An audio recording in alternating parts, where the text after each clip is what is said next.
Karim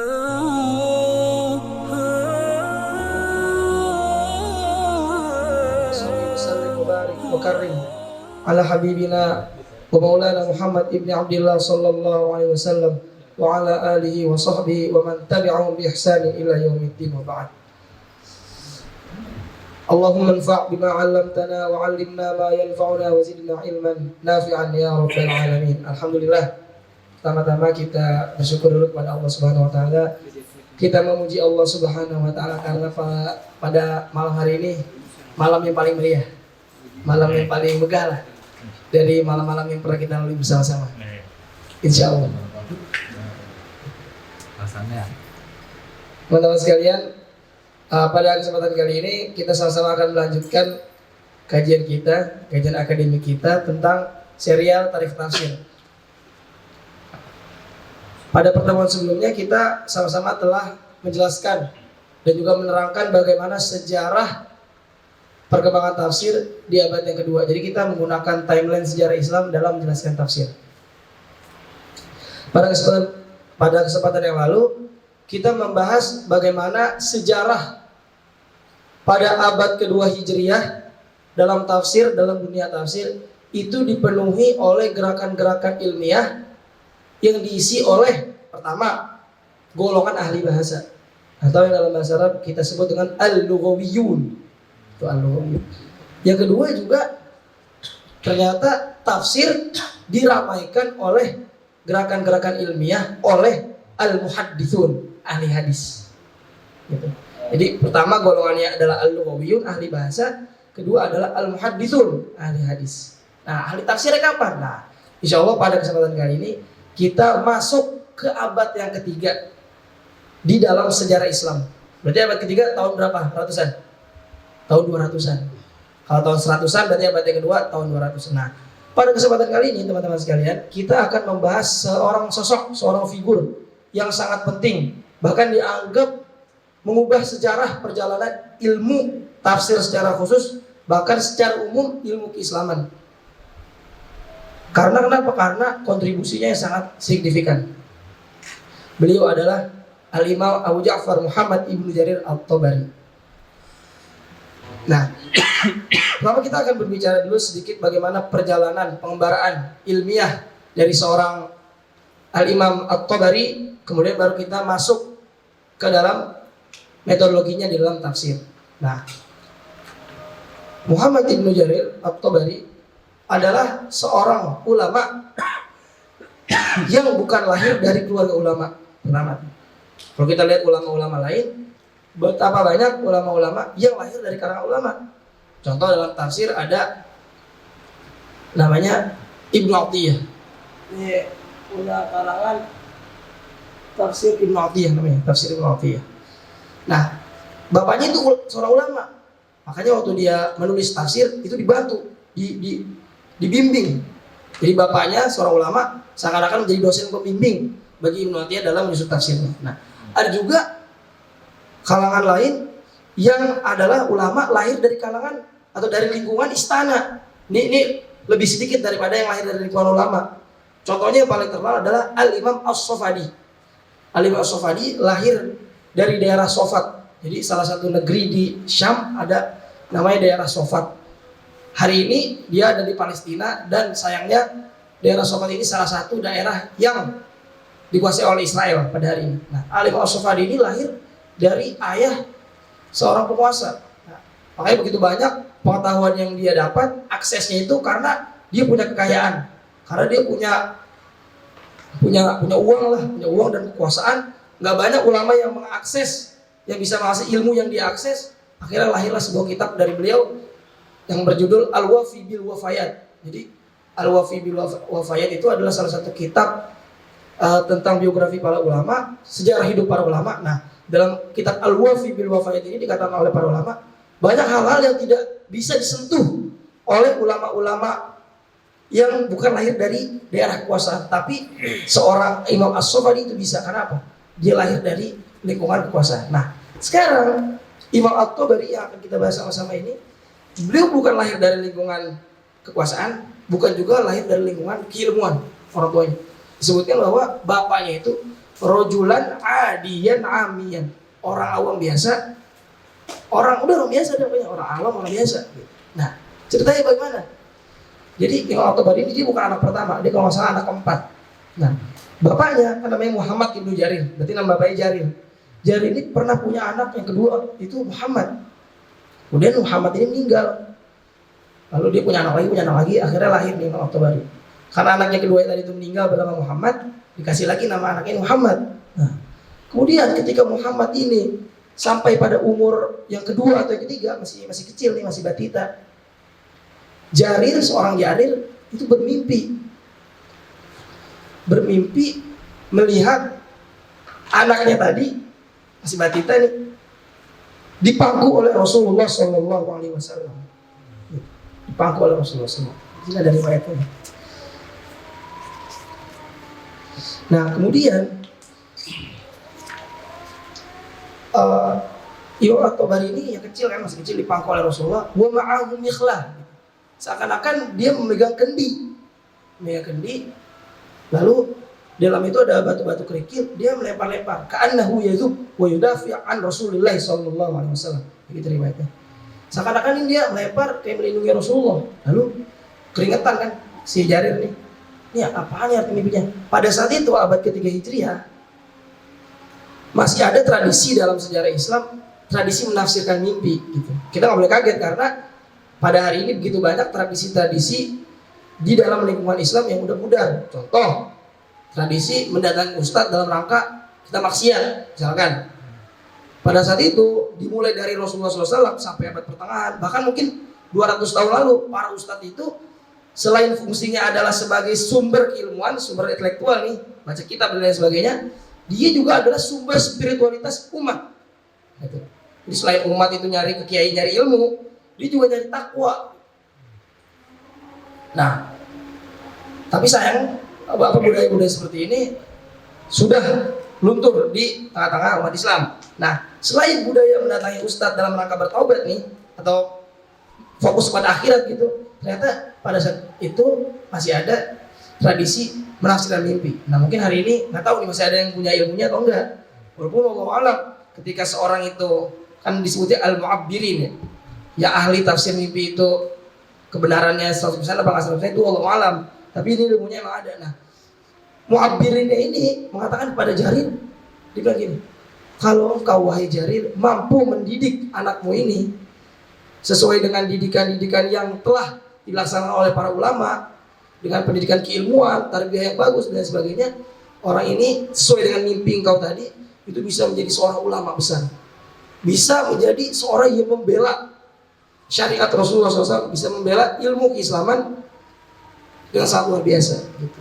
Nah, akhirnya Jarir ini sangat terpukau lah dengan arti dari mimpinya tadi gitu. Jadi dia memberikan treatment kepada anaknya Muhammad itu bahkan berbeda dari saudara-saudara lainnya, karena kan dia orang biasa kan, yang bukan orang ahli ilmu lah. Nah, tapi untuk anakku yang ini Muhammad, pokoknya sesuai dengan mimpinya tadi akan saya didik dengan luar biasa. Nah, ini di abad ketiga. Nah, kemudian di abad ketiga itu, teman-teman sekalian, harus ada konteks sejarah yang perlu kita pahami. Pertama, abad ketiga itu adalah abad di mana dunia tasawuf itu mulai berkembang. Pertama, karena pada saat itu dimulai dari akhir-akhir abad kedua Hijriah, mulai kemewahan itu masuk ke dalam dunia Islam. Jadi masyarakat Muslim diberikan oleh lingkungan, oleh kehidupan, kemewahan, kemegahan dan sebagainya. Nah, ada kelompok-kelompok tertentu yang gak senang dengan hal ini gitu. Jadi akhirnya dimunculkanlah kampanye-kampanye tentang zuhud dan sebagainya. Nah, akhirnya di sini muncul dengan masif toriko-toriko atau sufi gitu. Itu pertama. Kedua, mazhab rasionalitas atau bisa disebut liberal itu juga moncer di abad yang ketiga. Nah, pada saat itulah Imam At-Tabari lahir. Beliau lahir pada tahun 224. Pada tahun 224, konteksnya lagi, kalau kita bicara imam fikih, yang 4 mazhab itu yang 3 udah meninggal, tinggal Imam Ahmad. Makanya Imam Abu Hanifah udah nggak ada, Imam Malik nggak ada, Imam Syafi'i nggak ada waktu Imam At-Tabari lain. Yang ada cuma Imam Ahmad di Irak. Makanya ketika Imam At-Tabari udah remaja, tahu Imam Ahmad masih hidup, disamperin ke Irak. Tapi ketika Imam At-Tabari sampai ke Irak, faida Imam Ahmad bin Hanbal qad tufiya intaqala ila rahmatillah. Ternyata belum sempat menuntut ilmu ke Imam Ahmad udah meninggal duluan. Tapi ketemu tuh masanya. Gitu. Ini adalah abad ke-3 Hijriah. Nah, Imam Ibnu Jarir At-Tabari, beliau hafal Quran di usia yang ke-7. Jadi usia 7 tahun beliau udah hafal. Kemudian bapaknya tadi mengirimkan Imam Ibnu Jarir ke ulama-ulama setempat dulu. Beliau lahir di daerah Amul di Tobaristan. Makanya At-Tabari itu dari daerah Tobaristan. Jadi Tobari kalau dalam nahwu disebutnya tabir masjid. Jadi ada dua kata kan, Tobar sama Ristan gitu. Jadi disingkat aja Tobari. Kalau kayak Tangerang gitu, bukan di Antanggerangi, soalnya Antanggeri gitu aja. Dengan kepanjangan dalam masalah gitu. Nah, di daerah ini saat itu banyak ulama. Salah satunya yang menjadi ulama atau guru pertama beliau adalah Humaid Ar-Razi. Humaid Ar-Razi. Nah, saat itu beliau mengambil lebih dari ribuan riwayat-riwayat hadis. Maka dari itu nanti kita bicara tentang tafsirnya. Sangat banyak riwayat-riwayat hadis yang beliau masukkan ke dalam tafsirnya. Nah, pertama beliau berarti belajar di Tabaristan. Kemudian beliau juga mengembara ke Irak. Nah, beliau ternyata ketika dilacak sempat bersafar ke Haramain, Madinah dan juga Mekah. Akan tetapi ini unik. Beliau adalah ulama besar, namanya besar, tapi ternyata beliau adalah salah satu ulama yang tidak sempat belajar di Mekah dan juga Madinah. Nah, beliau pergi kemana? Tadi di Syam, di Tabaristan, kemudian Irak. Nah, beliau pernah juga ke Mesir itu 2 kali. Bertemu dengan murid-muridnya Imam Asy-Syafi'i. Imam Syafi'i udah meninggal, tapi murid-muridnya masih tersisa. Nah, bahkan Imam At-Tabari ini punya satu sobat, semua sahabat dekat itu adalah Imam Ibnu Khuzaimah. Imam Ibnu Khuzaimah yang Sahihul Hadis kan, yang punya kitab hadis tuh. Nah, yang punya kitab Sahih Ibnu Khuzaimah itu adalah CS-annya banget Imam At-Tabari, tapi Imam At-Tabari lebih kental keilmuan tafsirnya, sedangkan Imam Ibnu Khuzaimah lebih kental ilmu hadisnya. Nah, ini adalah Imam At-Tabari. Nah, teman-teman yang dirahmati Allah Subhanahu wa taala. Dan kemudian Imam At-Tabari ini dalam perjalanan keilmuannya itu mengambil begitu banyak ilmu. Jadi bukan cuma tafsir doang. Fikih, bahasa, nahwu, hadis, akidah dan lain sebagainya. Nah, ketika beliau ke Mesir, ternyata dalam riwayat itu disebutkan beliau itu di-challenge ilmunya.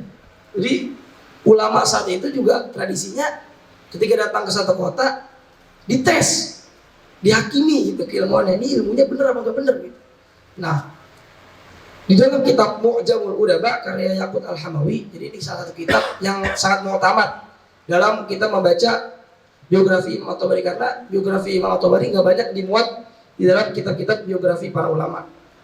Dalam kitab Mu'jam Al-Hamawi itu disebutkan beliau suatu ketika ke Mesir. Nah, di sana ilmunya dihakimi. Ternyata ada satu ilmu yang belum beliau kuasai. Gitu. Ini riwayat dari Harun bin Abdul Aziz. Qala Abu Ja'far, "Lamma dakhaltu Misr, lam yabqa ahadun min ahli al-'ilm illa laqiyani wa imtahanani." Diuji kan keilmuannya, wa imtahanani di Mesir. Nah, kemudian ternyata ada satu ilmu yang belum beliau kuasai, yaitu ilmu al-'arud. Faja'ani yawman rajulun fas'alani an syai'in min al-'arud wa lam akun nasyabtu lahu qabla dhalik. Ternyata dia belum menguasai ilmu 'arud. Wah, panik nih Imam At-Tabari. Yang sebelumnya udah dia sangka dia ini karakternya multidisiplin. Karena nanti kalau kita bicara ulama lain, contoh Ibnu Athiyah dari Andalusia, itu dia nggak multidisiplin. Jadi nggak semua ulama saat itu multidisiplin. Karena contoh kita hari ini kan multidisiplin dalam ilmu kan nggak mudah. Sama saat itu juga nggak mudah. Jadi nggak bisa kita bilang, oh ulama saat itu kok banyak yang multidisiplin. Sebenarnya nggak juga. Cuman ya banyak, cuman nggak semua ulama itu multidisiplin. Nah, ini multidisiplin dia. Nah, ternyata belum ilmu arud. Nah, salah satu bapak ilmu arud udah kita bahas pada pekan lalu dalam sejarah abad kedua tafsir. Beliau adalah Al-Khalil Ibnu Ahmad Al-Farahidi. Ini adalah figur yang pertama kali menyusun kitab kamus bahasa Arab sesuai dengan huruf abjad bahasa Arab. Nah, lalu At-Tabari mengatakan gini, apa rujukan arut yang paling masyhur pada saat ini? Disebutkan ini arutnya punya Al-Khalil Ibnu Ahmad Al-Farahidi. Lalu dia pelajari kurang lebih 3 hari. Bahkan kalau di sini disebutkannya fanadhartu fihi lailati fa amsaytu ghairu arudi wa asbahtu arudiyan. Dia dapat buku itu malam, sorenya nih berarti besoknya belum jadi arut, belum jadi ahli arut, tapi besok paginya berarti dia 2 malam menguasai arut, wasbahtu arudiyan. Lalu dia punya ilmu arut yang itu yang ilmunya yang dia kuasai itu udah siap untuk dihakimi lagi. Jadi ini menggambarkan bagaimana kekuatan dia dalam menguasai pengetahuan lah. Makanya wajar dia ini punya julukan Kabirul Mufassirin, bapaknya tafsir. Bahkan kalau kita lihat bagaimana komentar para ulama manahij. Jadi ulama manahij itu adalah ulama-ulama Islam yang fokus pada metodologi. Disebutkan bahwa At-Tabari ini kayak kecepatan gitu di dalam menyusun sebuah metodologi dalam ilmu. Biasanya pengkristalan metodologi yang dilakukan oleh At-Tabari ini nggak ada di abad ke-3 Hijriah, ada di abad ke-5 atau ke-6 Hijriah. Tapi kok seorang At-Tabari ini bisa gitu di abad ke-3 Hijriah udah punya cara berpikir seperti itu gitu. Nah, ini adalah ilmu At-Tabari.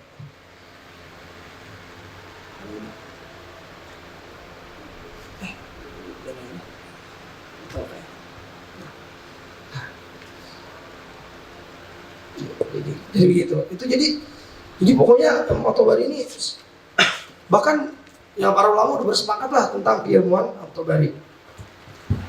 Kalau Imam An-Nawawi itu mengatakan ajma'atil ummah ala annahu lam yusannaf mithlu tafsir At-Tabari qablahu. Belum ada seorang pun yang pernah menciptakan apa yang telah diciptakan oleh Imam At-Tabari dalam tafsir gitu. Nah, kemudian Imam At-Tabari ini kan meninggal pada tahun 310. Jadi lahir pada tahun 224, meninggal pada tahun 310. Jadi kurang lebih umurnya itu 86 tahun Hijriah. 86 tahun Hijriah. Nah, ternyata beliau baru menulis tafsir itu pada umurnya hampir 60. Nah, kita masuk ke dalam tafsirnya nih. Insyaallah lama. Ibnu Jarir At-Tabari ketika dikumpulkan oleh para bahithin, oleh para peneliti, dicatat bahwa ada 3 riwayat kapan Ibnu Jarir At-Tabari menuliskan tafsirnya. Gitu.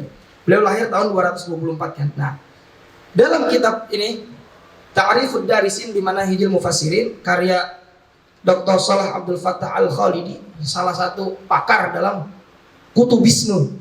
Kutubisme artinya adalah ahli dalam pemikiran Sayyid Qutb, terutama Sayyid Qutb sebagai seorang ahli tafsir ya. Karena Sayyid Qutb nanti sisinya banyak, ada Sayyid Qutb sebagai seorang ahli pergerakan, ahli ilmu sosial, ahli bahasa, tapi beliau fokus terhadap Sayyid Qutb sebagai seorang ahli tafsir. Nah, beliau mengatakan bahwa pertama kitab tafsirnya ini ditulis ketika beliau umur 60. Ini riwayat dari Abu Bakar Ibnu Khaluyah. Ketika itu Ibnu Baluyah, bukan Khaluyah, Abu Bakar Ibnu Baluyah. Nah, ketika itu ditanya, ada yang bertanya kepada beliau, apakah engkau tahu bahwa Ibnu Jarir telah menulis kitab tafsir? Iya, saya tahu. Pada tahun berapa? Pada tahun 283 Hijriah. Selesainya kapan? 290 Hijriah. Jadi tradisi menulis pada saat itu bukan, kan belum ada printer kan, artinya belum ada mesin cetak, belum ada. Jadi tradisinya masih tradisi imla, dan saat itu tradisi imla masih menjadi tradisi yang paling maju di zamannya. Nah, suatu ketika dalam riwayat As-Subki dalam Tabaqah Al-Kubra, Abu Ja'far At-Tabari ini mengumpulkan murid-muridnya lalu bertanya, "Atansyaquna li tafsir Al-Qur'an?" Gimana? Apa kalian siap nih kalau kita memulai proyek penulisan kitab tafsir? Jadi At-Tabari memilih tafsir itu di akhir-akhir umurnya, ketika udah 60, sekitar 60. Karena ilmu tafsir perlu modal yang sangat banyak. Kayak beliau nulis fikih dulu, nanti nulis qiraat dulu, gitu. Macam-macam. Sedangkan tafsir dipilih di akhir-akhir itu sekitar umur 60. Nah, beliau mengatakan atan syatuna di tafsir Al-Quran. Gimana? Udah siap belum nih kita mulai proyek penulisan tafsir? Nah, beliau mengatakan istakhartullah salah sanawat.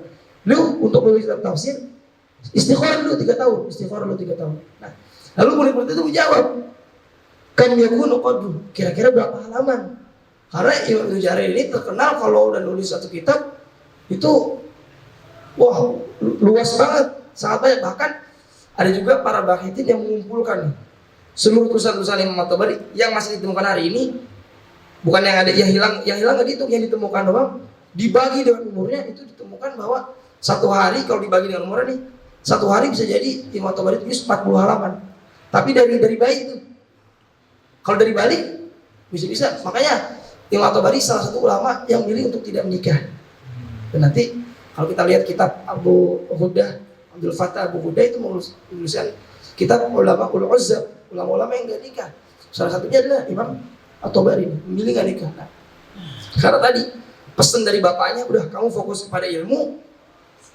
Nah, dari mana nih dapat uang?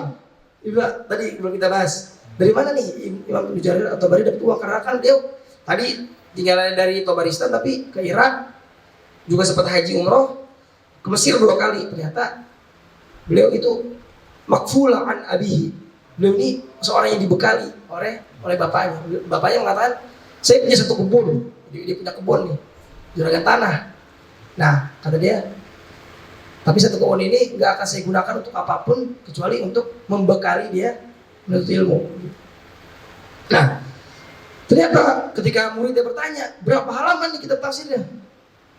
Nah, dia lanjut ya. Jadi ketika Imam At-Tabari, teman-teman sekalian, menawarkan proyek penulisan tafsir, muridnya bertanya lagi, berapa halaman? Beliau jawab, salasuna al-faraqah, 30.000 halaman. Saat itu kertas aja mahal, karena nggak semua orang bisa mengakses kertas kan.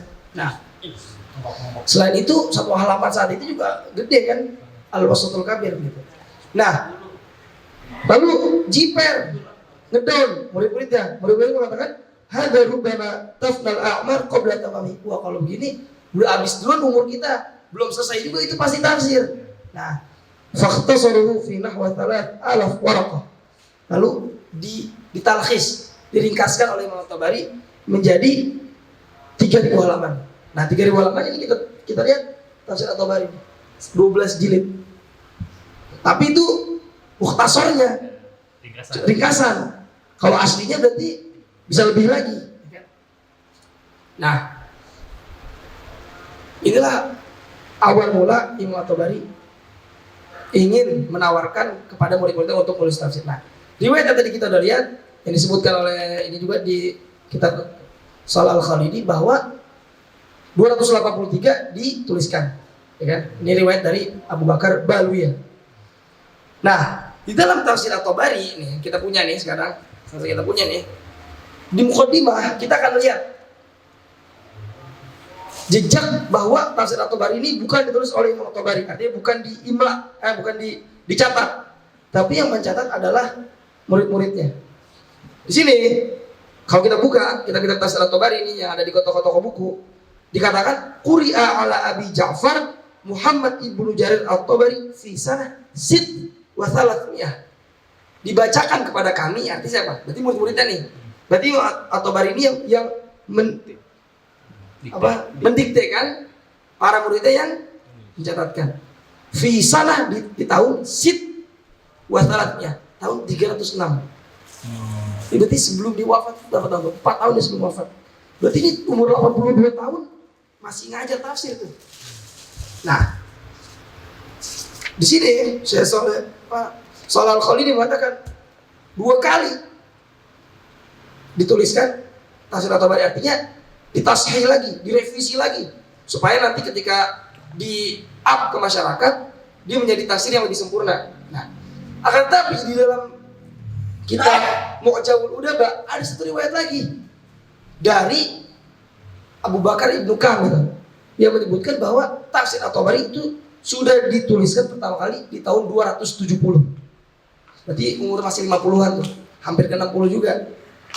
Artinya kita punya kesimpulan bahwa setelah riwayat-riwayat dikumpulkan 3 kali pencatatan tafsir At-Tabari. Jadi tafsir At-Tabari sudah melewati scanning yang cukup ketat gitu. Makanya hari ini, bahkan pada saat itu penyebaran tafsir At-Tabari itu cepat. Nggak selang berapa ratus tahun, nggak nyampe ratusan tahun, sampai ke Al-Maghribul Islami, dunia Islam yang barat tuh. Jadi ulama-ulama Islam di Andalusia, di daerah barat kan, itu sudah bisa mengakses tafsir At-Tabari. Kalau hari ini ya gampang kan. Tapi saat itu bisa kita bayangkan abad ketiga, abad keempat, kelima Hijriah, secepat itu buku bisa sampai ke dunia barat. Artinya ini emang buku yang sangat menarik.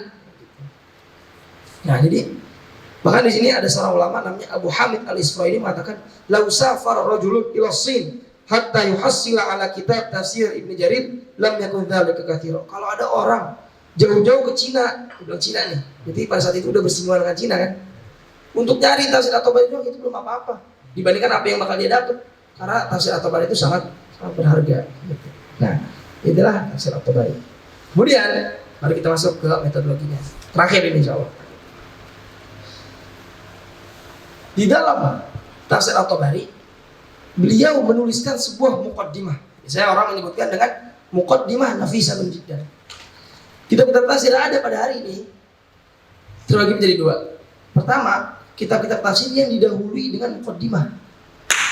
Jadi sebelum seorang ulama tafsir menafsirkan Al-Fatihah, beliau mendahulukan dulu dengan muqaddimah, pendahuluan. Biasanya memberitahu tuh bagaimana sih nanti metodologi yang beliau anut.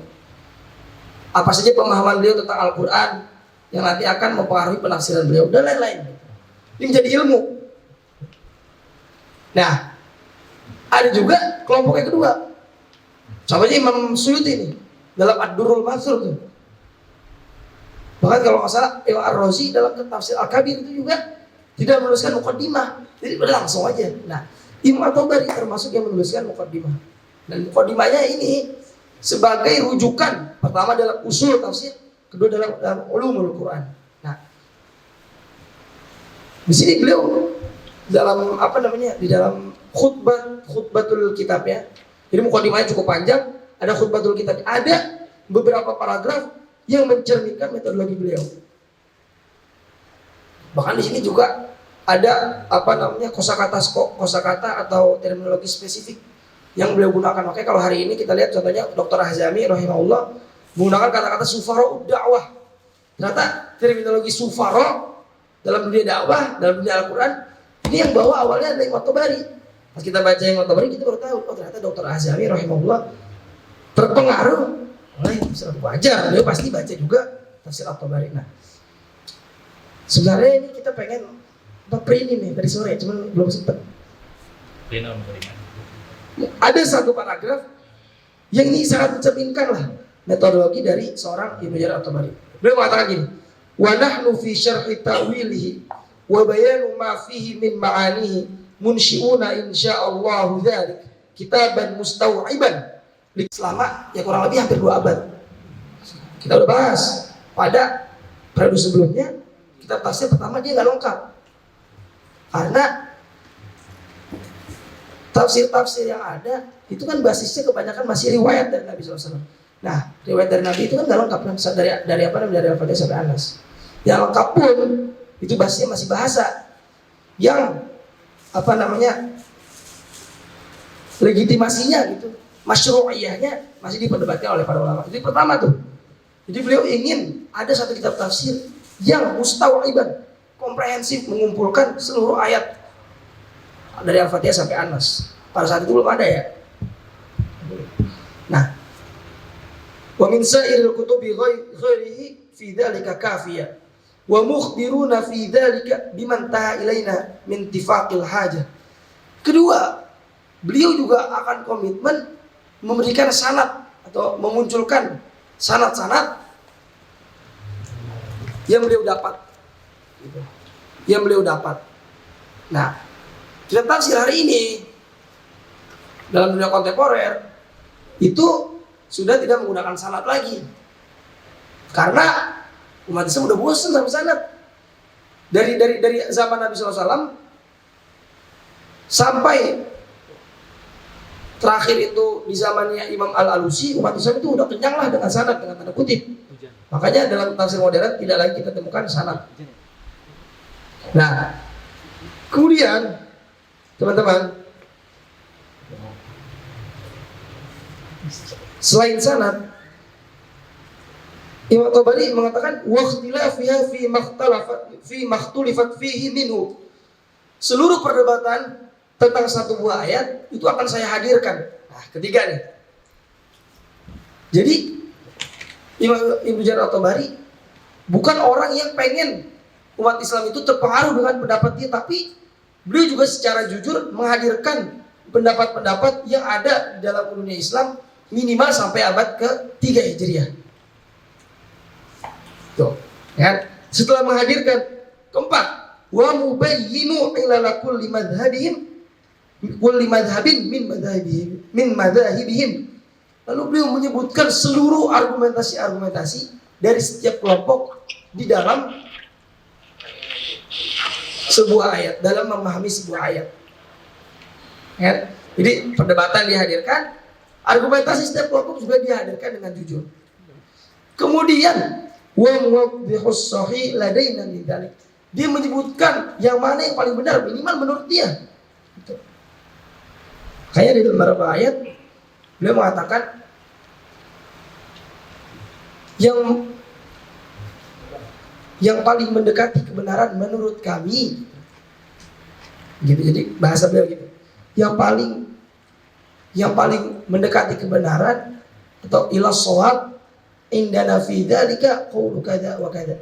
Yang paling mendekati kebenaran menurut kami adalah ini dan itu. Nah, ternyata selain metodologi yang barusan sama-sama kita dengar, bagaimana sistematika beliau juga, beliau adalah kelebihannya ini adalah orang yang komitmen terhadap tafsir. Pada pertemuan pertama kita telah jelaskan tafsir artinya menjelaskan Al-Quran. Nah, ulama di abad ke-4 ke-5 Hijriah banyak yang tergiur dengan ilmu-ilmu lain. Artinya di dalam menjelaskan Al-Quran nggak konsisten. Ngaur sana, ngaur sini. Ngaur sana, ngaur sini. Sedangkan Imam Ibnu Jarir At-Tabari ketika ada dorongan untuk menjelaskan tafsir secara lebar, gitu, secara luas, beliau menghentikannya. Aduh, ini belum kita siapin lagi. Itu di dalam juz 7 itu ada contohnya. Ya ayyuhalladzina amanu la taqtulus sayda wa antum hurum wa man qatalahu minkum muta'ammidan.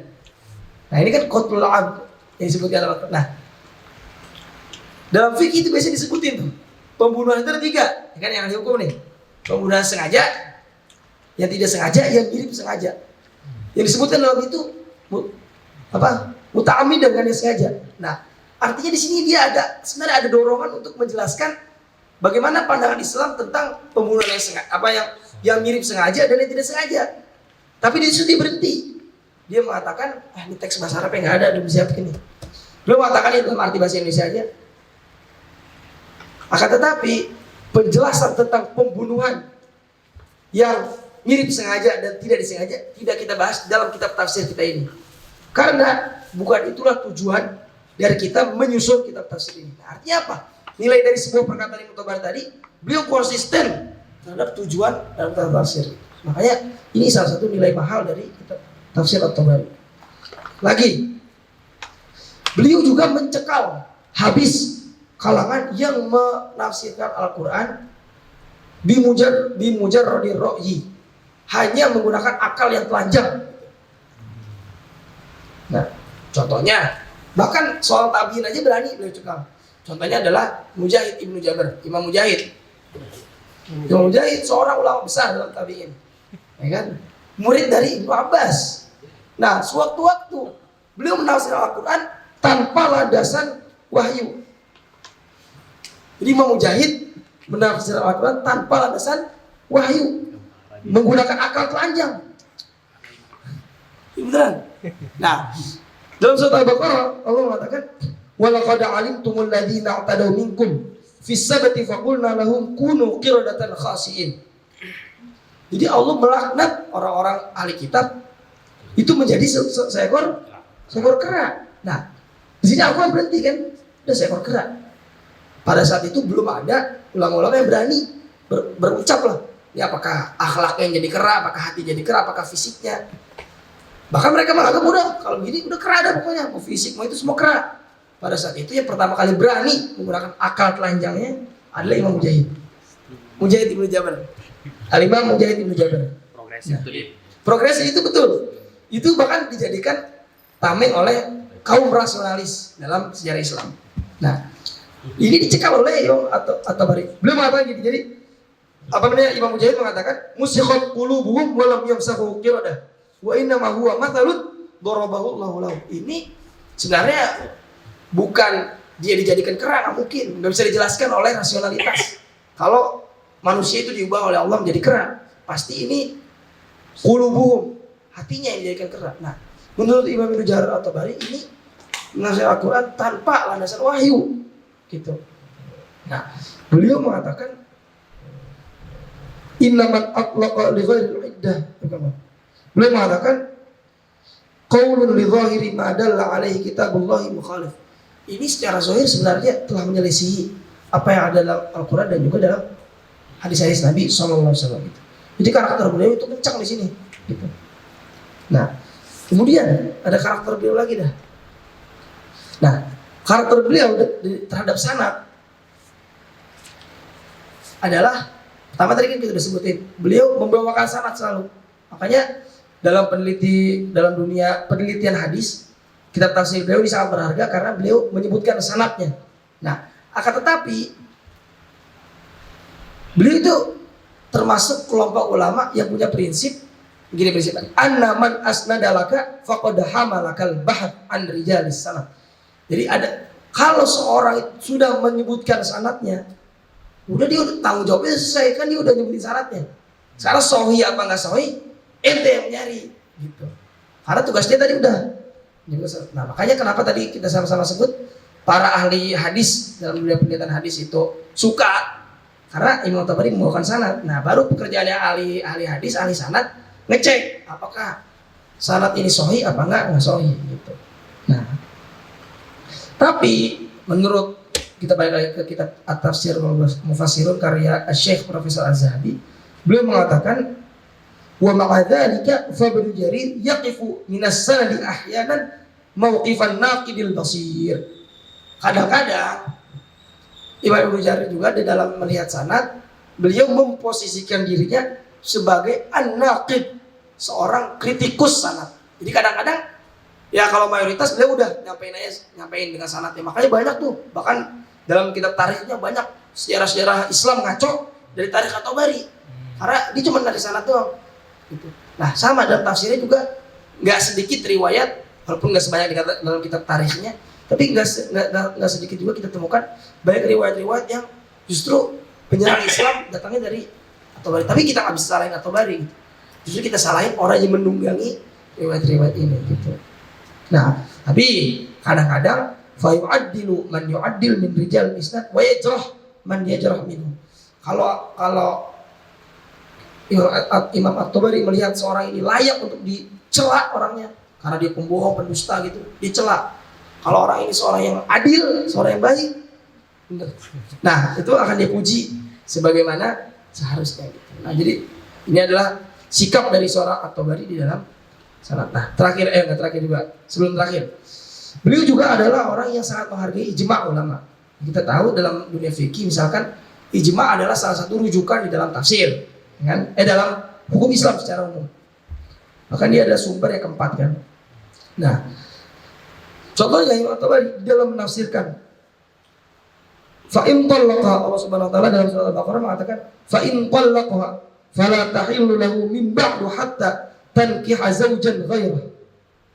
Dalam ayat lain Allah mengatakan fala tahillu lahu min ba'du hatta tankiha zawjan ghairah. Seorang atau sepasang suami istri kalau udah cerai nih, Talak 3 kan? Udah habis kan? Bukan talak 3 nggak sih? Tiga. Nah, yang dia kan harus nikah dulu sama orang. Itu talak 3 bukan? Nah, jadi kalau ada orang sepasang nih, suami istri, talak 3 dia. Nah, kan dia nggak boleh rujuk lagi. Kecuali kalau dia udah nikah sama orang lain. Hatta tankiha zaujan ghairuh. Kalau dia udah nikah sama orang lain, terus dia cerai, dia boleh rujuk sama yang lama kan? Nah, tankiha dalam bahasa Arab artinya itu kan jima. Secara bahasa, bukan tankiha nikah sebagai sebuah istilah. Nah, di sini Ibnu Jarir mempertanyakan tankiha di sini berarti bisa kita bawa dalam dua kemungkinan. Syaratnya apakah syaratnya dia nikah sama suami yang baru tadi tuh itu cuma nikah doang tanpa jima, atau yang kedua dia harus nikah, harus jima, baru cerai, baru boleh rujuk. Nah, lalu di sini beliau mengatakan an-nikahul ladzi huwa jima' am nikahul ladzi huwa 'aqdu tazwij. Apakah cuma akad doang apa pakai jima'? Qila kalau mana? Ternyata Imam Ibnu Jarir At-Tabari di sini mengatakan ternyata pendapat para ulama sesuai dengan ijma' li ijma'il ummah jami'an fa idza kana dzalika kadzalik. Nah, kalau gitu pendapatnya sesuai ijma'. Nah, di sini dia berarti menghormati ijma' nih. Karena prinsip ini harus kita pertahankan. Hari ini terlalu banyak orang-orang bicara tentang Islam tapi ijma' dikangkangi. Padahal ijma' itu sebenarnya gak banyak. Pakai kerudung bagi wanita ijma'. Ini ijma' gak banyak. Zina haram ijma'. Gak banyak ya ijma' gitu. Nah, ya ijma' ini udah kita patuhi gitu. Karena masih banyak nanti ruang-ruang bagi umat Islam modern untuk melakukan inovasi-inovasi. Ijma'nya beda-beda. Nah, itu dia. Nah, di sini At-Tabari menghormati ijma'. Menurut ijma', ayat tadi ditafsirkan dengan dua-duanya. Dia udah akdu tazwij, udah akad nikah, dan dia juga sudah jima gitu. Nah, jadi berarti hukum fikihnya yang sama-sama kita hari ini dapatkan kan begitu. Kalau dia sudah nikah dengan setulus hati, sudah akad, sudah jima, baru dia kalau cerai tanpa cerainya di settingan ya, itu dia bisa balik lagi kepada mantan suaminya tadi. Nah, terakhir. Udah kita bahas tadi nih. Insirafu amma la faidata fihi. Jadi beliau ini termasuk orang yang tadi konsisten, komitmen terhadap penafsiran, artinya menerjemahkan Al-Quran dengan padanan bahasa Arab yang lain. Nah, kurang lebih itu saja.